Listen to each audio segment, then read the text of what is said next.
And so I remember going to a leadership symposium after I made chief at around 13 years, and like going, and they were talking about mental health, and the Navy created this cool chart. Like green is when you feel like this, yellow is when you feel like this, orange is like this, and red's like, you know. And I remember this doctor's like this Navy doctor's like standing in front of us, like training all of us very senior people, been in the Navy for a really long time, training us on this chart. And I remember standing up and being like, you know what, this chart's really great. And it's awesome that we say that we can ask for help. But the truth is that if I come in on my worst day and tell you truly how I'm feeling, I'm going to lose my job. You know, if I say I'm Really? feeling suicidal and you're on a submarine, they pull you. And the stigma around mental health and around sucking it up and don't be a bitch is so thick that if you do that, you're being a bitch, you know? And so like, reminds me of this story of, I must have been, this was in Tennessee. It was like third or fourth grade. I was like 7 or 8 years old, 8 or 9 years old. And I remember walking through a mall with my dad, my uncle, my dad's brother, and me. And I remember reaching up and like grabbing my uncle's hand to like, you know, hold his hand walking in the mall. And he yanked his hand back and he's like, let go of me, you little faggot.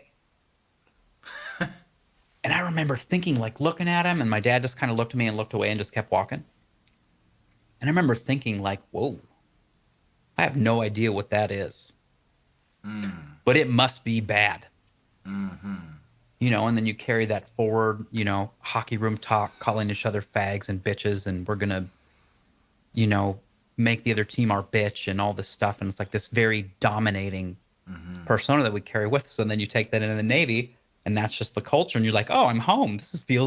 This feels normal, you know? And so then you play into that for 17 years, even though deep down underneath you have this feeling that it's wrong. And so for me, that was kind of like adopting this thing that I really hated and becoming a part of it and propagating a lot of it myself. It became like this really serious issue. And there was just one day, somebody said something and I snapped, and this person happened to be one of my bosses and senior officers. And I told him and my other boss I'm not going to do it anymore. I'm quitting. Fuck this. This is the stupidest thing. We're killing people.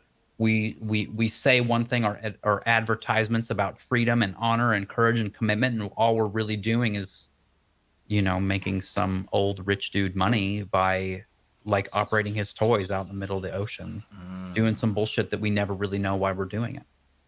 And I knocked on my CO's door the day after that, and I told him I couldn't do it anymore because it was really either that or driving my truck off a cliff.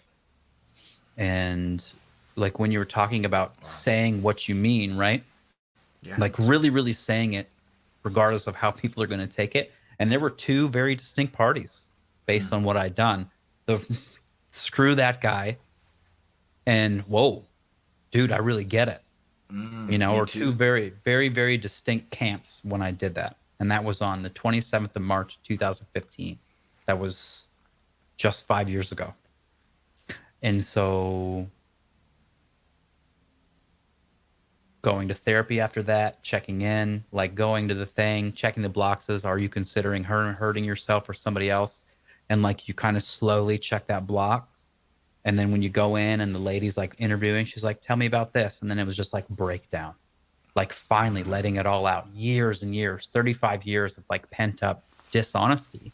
And again, this dishonesty goes all the way back to that story with my grandfather and, you know, not telling the truth being what you do to keep your family safe or whatever it is, and how it's so baked into our culture and our society and the way that we do, like in our little units, in our little tribal units, and how we keep each other, you know, safe. And if there's something in keeping yourself safe, if telling the truth is going to get you booted out by yourself, like it's just something you don't do.